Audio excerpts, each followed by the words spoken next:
अंचलनामा में आप सभी का स्वागत है। मैं हूं शक्ति प्रकाश श्रीवास्तव। चीनी सहयोग एक साजिश। भारत चीनी भाई भाई जैसा कोई भाव या संबंध आज नहीं है। पिछले कई दशकों से चीन का रुख भारत के लिए सहयोगात्मक नहीं दिख रहा है, लेकिन हाल के दिनों में भारत को लेकर चीन के रुख में बदलाव आया है। इसकी वजहें बहुतेरी हैं, लेकिन बदलाव है ये जरूर दिख रहा है। बदलाव का आलम यह है कि हाल ही में चीन ने भारत से उर्वरक, दुर्लभ पृथ्वी खनिज यानी रेयर अर्थ और चुंबक जैसे महत्वपूर्ण सामानों के निर्यात पर लगी रोक को हटा लिया है। यह निर्णय भारतीय उद्योगों को खासा राहत पहुंचाने वाला है, लेकिन चीन की इस दरियादिली से भारत को बहुत खुश होने की जरूरत नहीं है, क्योंकि यह भारत को आत्मनिर्भर बनने से रोकने का एक सोचा समझा कदम भी हो सकता है।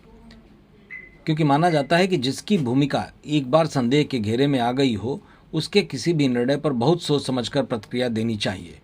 इस तरह का प्रत्याशित दिखने वाला यह निर्णय दोनों देशों के बीच राजनयिक संबंधों में हुए सुधार को दर्शाता है। साथ ही यह जटिल भू राजनीतिक और आर्थिक सच्चाई को भी बताता है। इससे यह भी पता चलता है कि भारत महत्वपूर्ण सामग्री और तकनीकी के लिए चीन पर कितना ज़्यादा निर्भर है। चीन हमारी इस निर्भरता का इस्तेमाल हथियार के तौर पर भी कर सकता है। वह माहौल के हिसाब से सप्लाई को चालू या बंद भी कर सकता है। आज के संदर्भ में आधुनिक तकनीक के लिए दुर्लभ पृथ्वी तत्व यानी रेयर अर्थ एलिमेंट का होना बहुत जरूरी है। स्मार्टफोन, डिफेंस सिस्टम से लेकर सैन्य औद्योगिक क्षमताओं तक के लिए ये अहम है।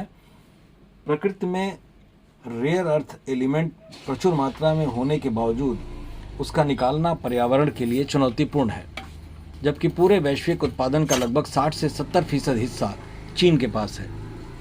यही वजह है कि चीन ग्लोबल सप्लाई चेन पर बहुत अधिक प्रभाव रखता है। भारत भी इस मायने में अपनी ज़रूरतों का ज़्यादातर हिस्सा चीन से ही आयात करता है।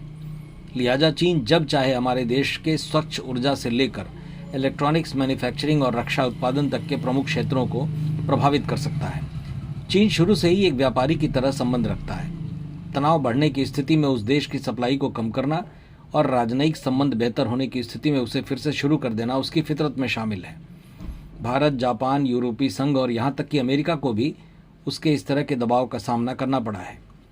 चीन की रणनीति डर और जरूरत के नाजुक संतुलन पर टिकी हुई है। भारत ने चीन से होने वाले इस खतरे को पहले ही भांप लिया है।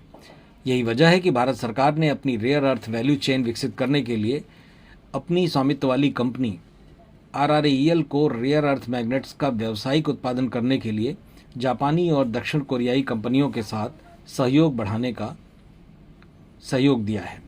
इस आशय का ऐलान प्रधानमंत्री नरेंद्र मोदी ने स्वतंत्रता दिवस के मौके पर दिए गए अपने भाषण में भी किया है।